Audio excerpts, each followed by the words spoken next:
Good morning.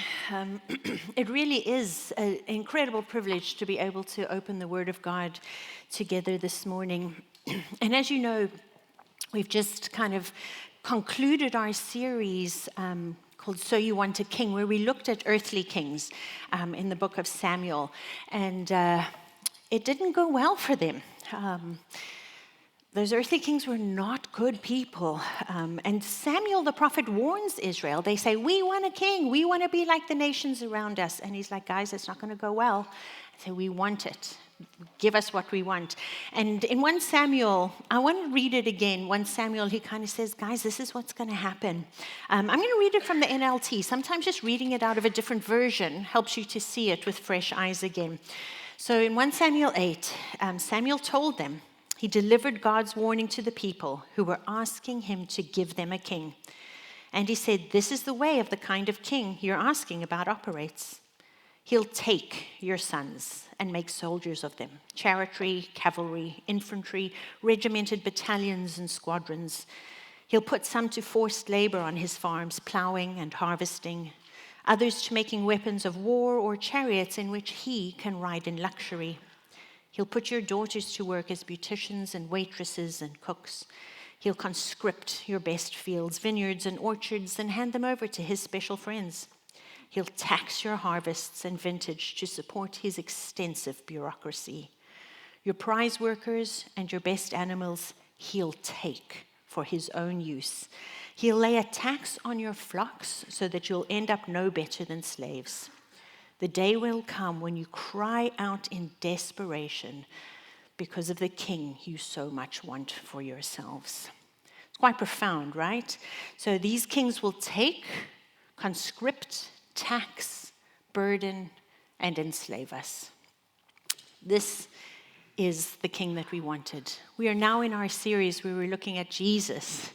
This is the true king. Jesus is the king who gives, who provides, who pays, who serves, and redeems. And I'm praying this morning as we read familiar texts together.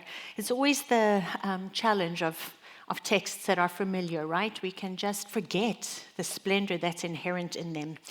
But I'm praying that as we read texts together, there would just be this fresh sense of awe and an adoration of Jesus, the Jesus who gives. The Jesus who gives up the unity of the Trinity and the excellencies of heaven. The Jesus who takes off his robes of light and splendor, who lays down his crowns and his diadem and takes on flesh and humanity and frailty. The Jesus who lays his glory by and is born that men no more may die. Let's read together the account of the wise men, the magi, in Matthew 2. Now it says, now after Jesus was born in Bethlehem of Judea, in the days of Herod, the king, behold, wise men came from the east to Jerusalem, saying, where is he who has been born King of the Jews? For we saw his star when it rose, and we have come to worship him. When Herod the king heard this, he was troubled, and all Jerusalem with him.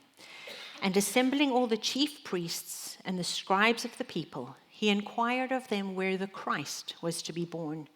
And they told him, in Bethlehem of Judea, for so it is written by the prophet, and you, O Bethlehem, in the land of Judah, are by no means least among the rulers of Judah, for from you shall come a ruler who will shepherd my people, Israel. Then Herod summoned the wise men secretly and ascertained from them what time the star had appeared.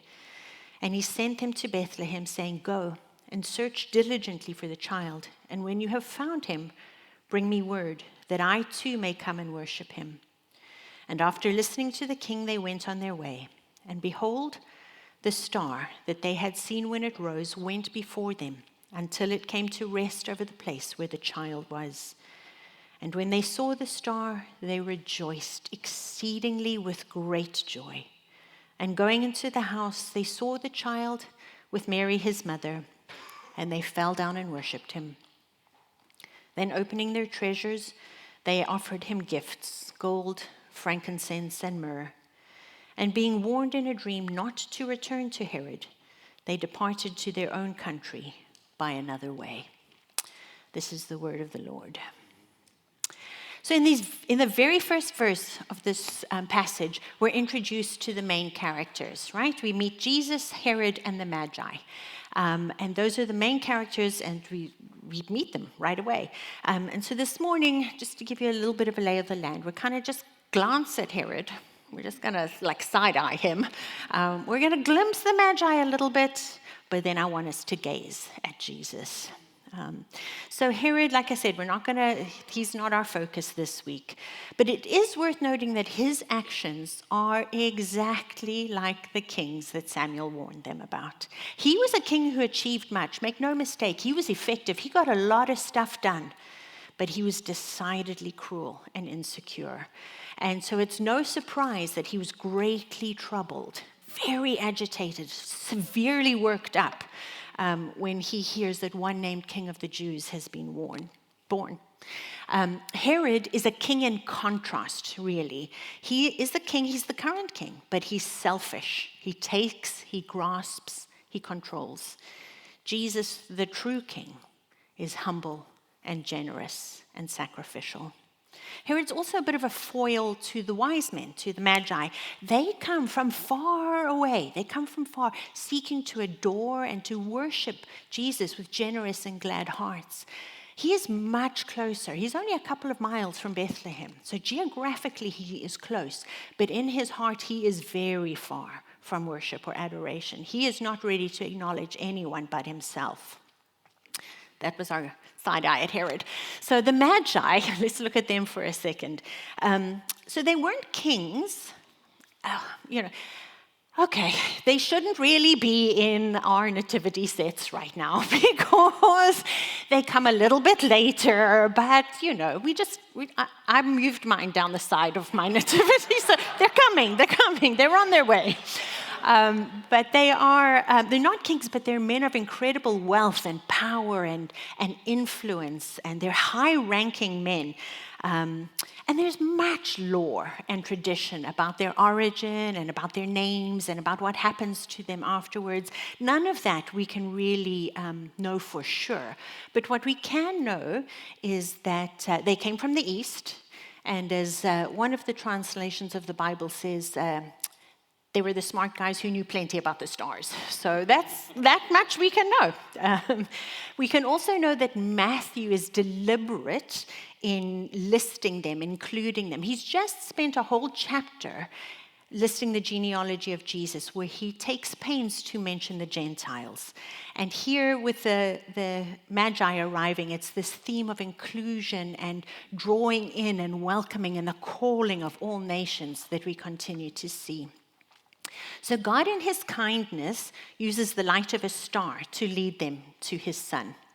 In Luke, we hear the angels appear to the shepherds and call them to worship his son. So we see the despised, the poor Jewish shepherds are invited. We see the rich, esteemed, wealthy Gentiles are invited. All people, all nations, all tribes, all tongues are called to come to the Son. God did it then, he's doing it now. It's still the will of God that the nations, all the nations, will come and worship his Son.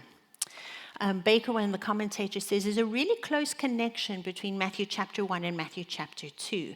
So in Matthew chapter 1, he takes pains to show that Jesus is deserving of royal honor. He's the rightful heir of the throne of David. He traces his genealogy back up to David. So we see he deserves royal honor. And in chapter 2, we see that he gets this royal honor through the Magi who come. And there's really such beautiful storytelling here. There's imagery and symbolism. There's foreshadowing and prophetic fulfillment. It's beautiful. And I know this time of year, everybody is hard-pressed. There are so many demands and so many to-do lists. But if you could, just this week, sit in just the beauty of this passage and let it just wash over you. And God is a magnificent storyteller. The links and the connections and the way things come together, it really will delight you if you could just sit unhurried for a little bit. So like we said, God uses the light in the sky. He uses a star to call those who study the stars. Isn't that beautiful? It's like, I know what's going to get your attention. Come. And he uses this light to bring them to the light of the world, to Jesus, the true morning star. This, just this beautiful imagery. And those who were walking in darkness, a great light has shone. And, for us too, we don't have to stumble in darkness. We don't have to feel our way around, hoping not to trip, hoping to find our way through. When we follow Jesus, the light of the world, we don't walk in darkness, but we have the light of life. And here we see God's authority over nature and the stars. He's literally moving the heavens to call people to his son. In the previous chapter, we see God's authority over empires. The whole Roman Empire has shifted to make sure that Jesus is born in Bethlehem. We see his authority over genealogy. Over hundreds of years, Jesus has been promised, and God has been working his way into him coming. And just this incredible picture of God's majesty, God's sovereignty, God's plan from eternity to bring his son into focus. The Magi, their actions seem to indicate that they understood who Jesus was. I don't think there's any definitive way that we can 100% say they came to faith at this point. Nick and I may have had a robust discussion on this. This is compromise. So I think they seem to get who Jesus is, but we can't definitively say they come to faith at this point. But what we can say is they came to worship, and we can learn something about the way that they come to worship. Their posture of worship is just beautiful. They come with a confessing tongue. They come on bended knee. They come with joyful hearts, and they come with open hands. And we can learn a lot about this.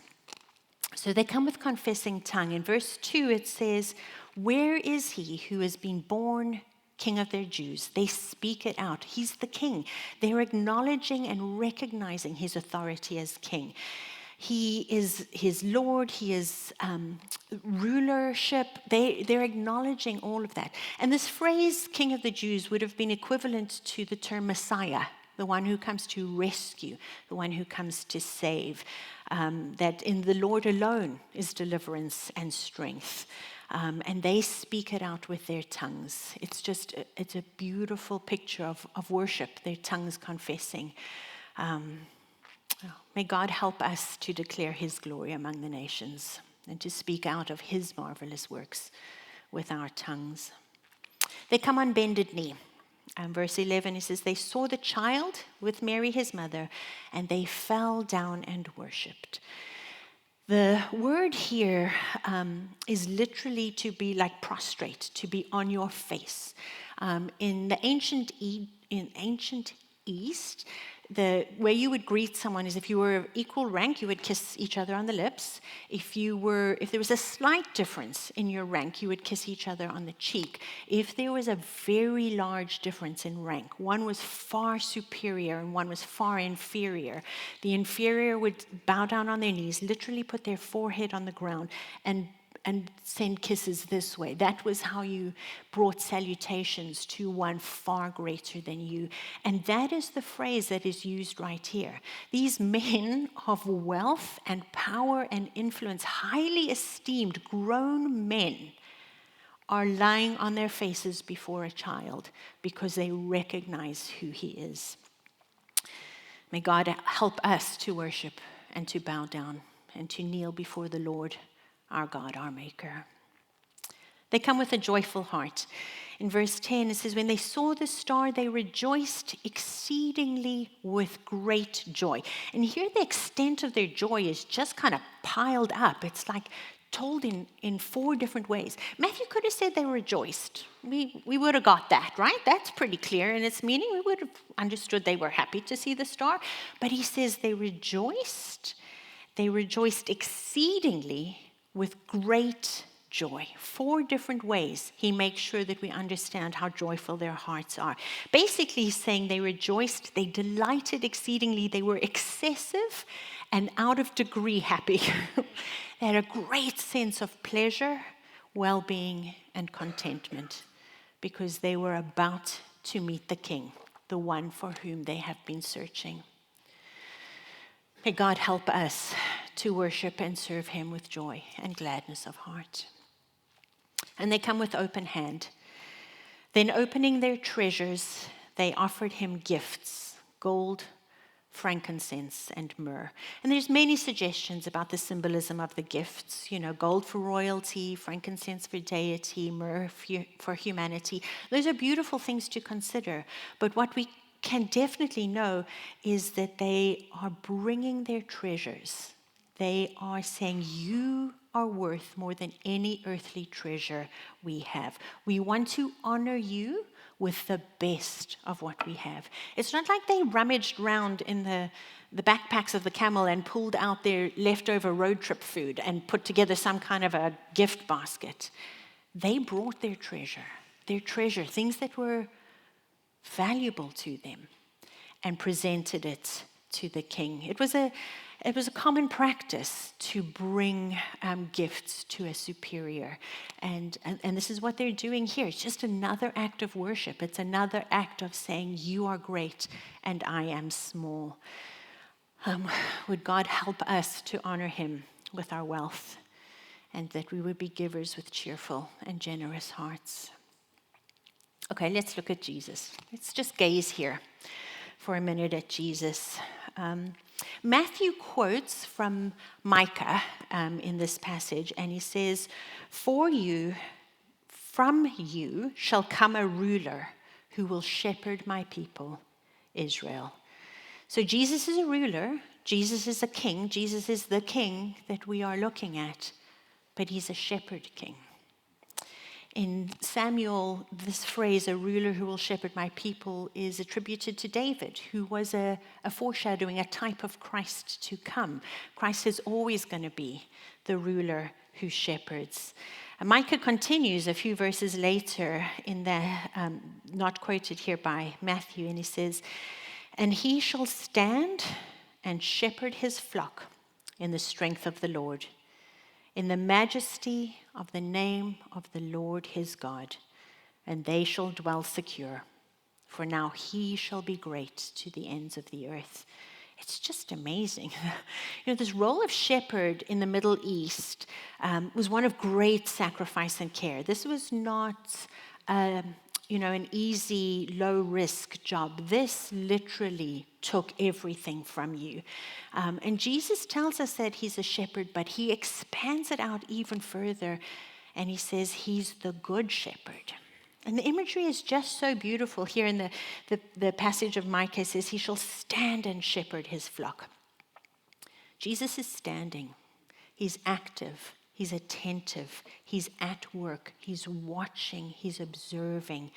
He's interacting. He's not remote or distant or checked out or cloistered in some palatial throne room somewhere. He's standing and shepherding his people.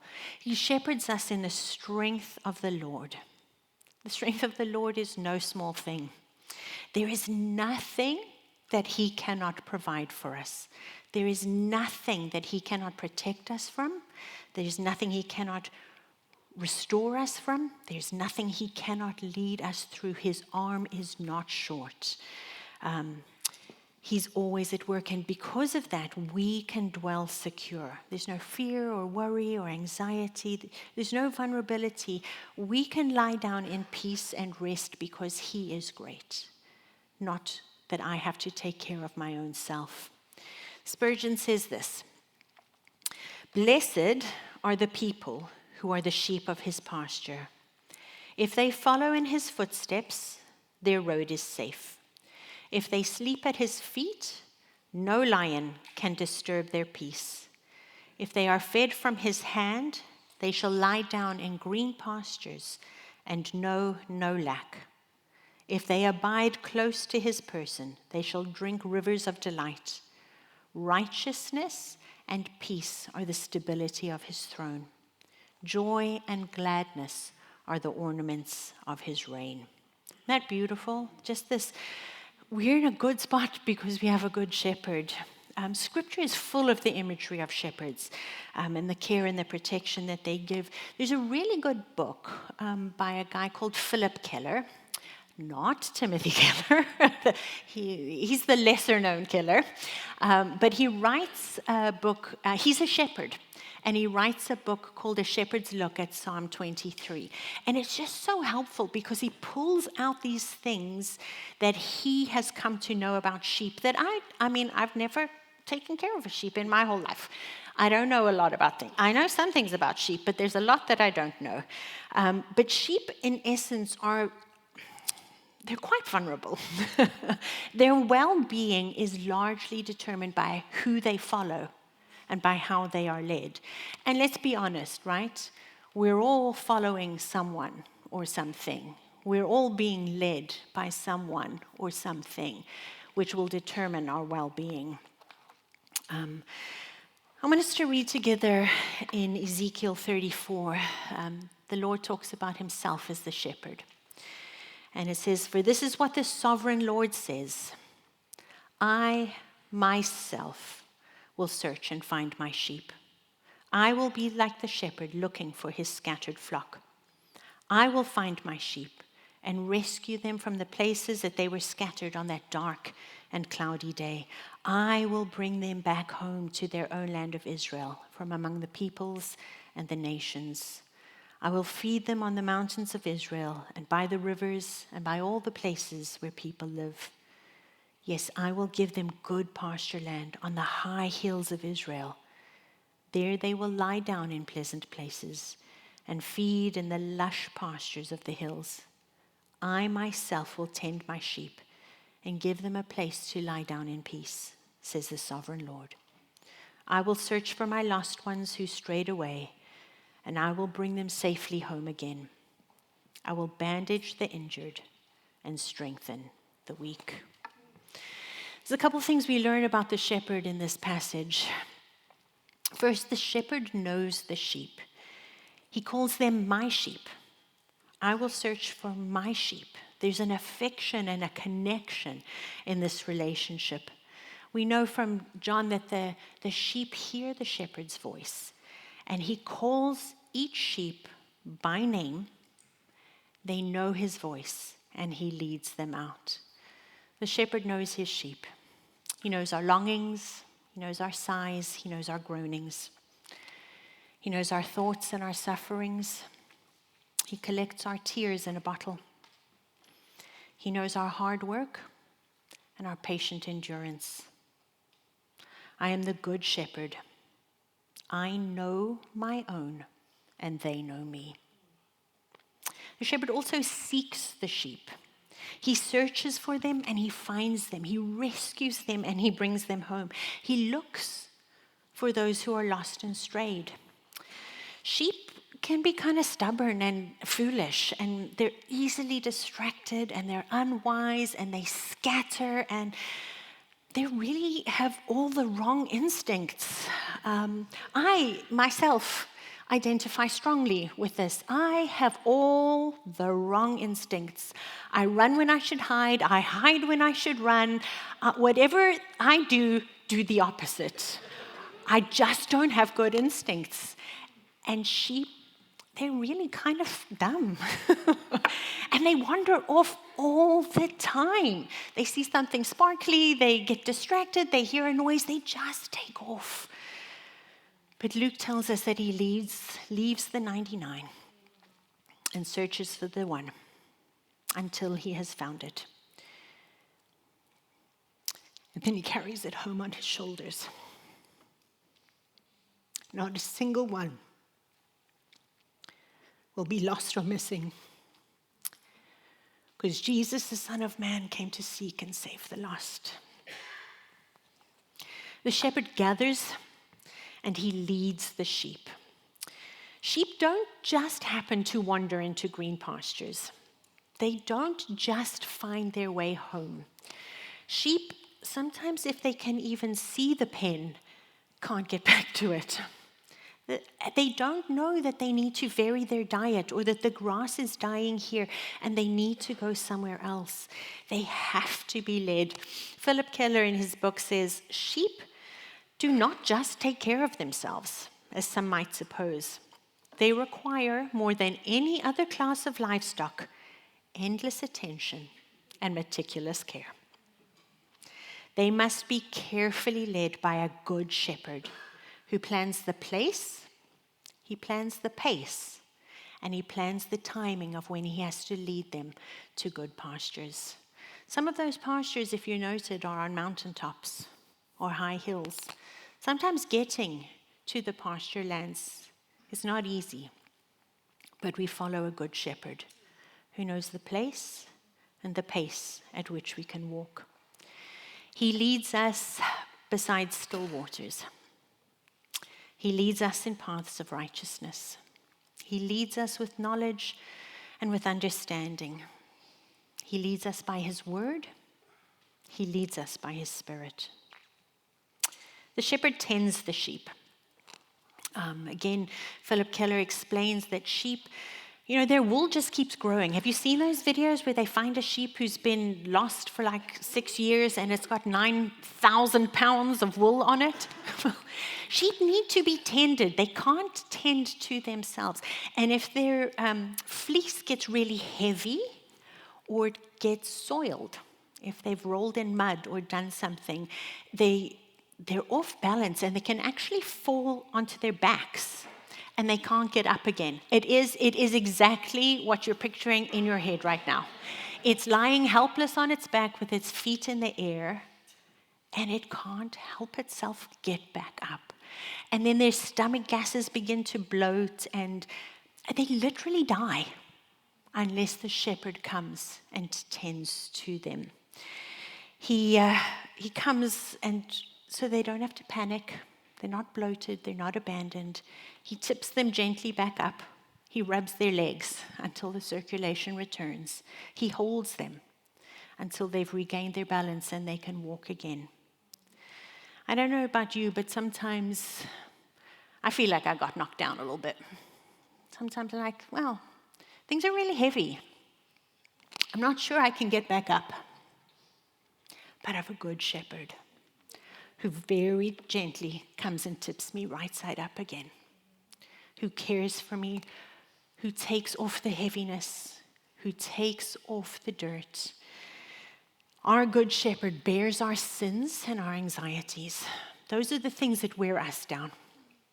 And he takes them on himself so that he can restore our soul. He brings the wandering sheep, the stressed sheep, the worn-out sheep. He brings them back to a place of peace and health. Psalm 28 says, lead them like a shepherd and carry them in your arms forever. This is the shepherd who heals the brokenhearted. He binds up their wounds with skill and with tenderness. The shepherd also protects the sheep. He has to protect them from like pests that just exhaust them and plague them. Flies and gnats and lice and parasites. They're not big things, but little bit by little bit, they can wear down and exhaust the sheep. But he also has to rescue them from predators who want to devour them. And one of the ways that he does this is he gathers his sheep and he watches. He's looking. And then he touches the sheep. The shepherd runs his hands over the sheep. And it's not just for affection and connection. It's not just a bonding thing. But he's literally physically feeling. Is there an injury? Is there a wound? Are there parasites? Are there signs of illness? Is there something wrong? It's a key diagnostic tool to assess their well-being. We need to come close to the shepherd. His own presence actually is a great protection for the sheep. Not only his presence deters predators around, but sheep are really timid and very nervous, and with good reason. They're kind of defenseless on their own, and they won't lie down unless they feel safe and secure. They will not rest unless they are at peace. And the presence of the shepherd allows them to rest. A good shepherd will never, ever abandon his flock. He cares for the lost. He seeks the young. He heals the injured. He feeds the healthy. Whatever your state, your good shepherd is caring for you. He loves the sheep. In one of the I am sayings in John's Gospel, Jesus says, I am the good shepherd, and the good shepherd lays down his life for the sheep. He gives his life in place of, in substitution for the sheep. Instead of the sheep dying, the shepherd dies. It's so beautiful. Jesus is both the Lamb of God who takes away the sins of the world, and he's the good shepherd who lays down his life. It's just beautiful.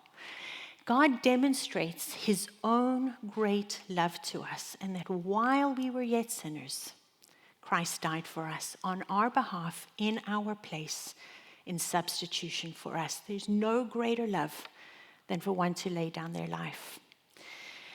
And our great shepherd did that. All of his shepherding is done with pure love, with great affection, with deep compassion. He knows that without a shepherd, we are confused and we're helpless. He knows, and he loves, and he's compassionate about it. Isaiah 40 says, he will tend the flock like a shepherd. He will gather the lambs in his arms and carry them in his bosom, and gently lead those who are young. This is our King. This is Jesus, our shepherd king, who gives and gives. He gives with generosity and he gives with extravagance. He gives of his love and his affection, his attention, his resources. He gives his time, he gives his tenderness. He gives himself, holding nothing back. He gives to the point of death. Band, you can come up. John Newton says this: Jesus is the shepherd to all who believe in him. We depend on him, and he gives us the effectual help that we need. He is intimately acquainted with us. He knows every thought and intent of our hearts. He has his eye always upon us. His ear is always open to us. His arm is ever stretched out for our relief. You know, at his birth, the magi traveled far, far in search of the one-born King of the Jews. We hear that phrase again at his death, where they drive a crown of thorns into his head and kneel in mockery before him, saying, "Hail, King of the Jews." They hang a charge above his head that says, "This is Jesus, the King of the Jews." At his birth, the Magi brought him gifts of myrrh in worship and adoration. At his death, he's offered myrrh again as pain relief against the agony of the cross.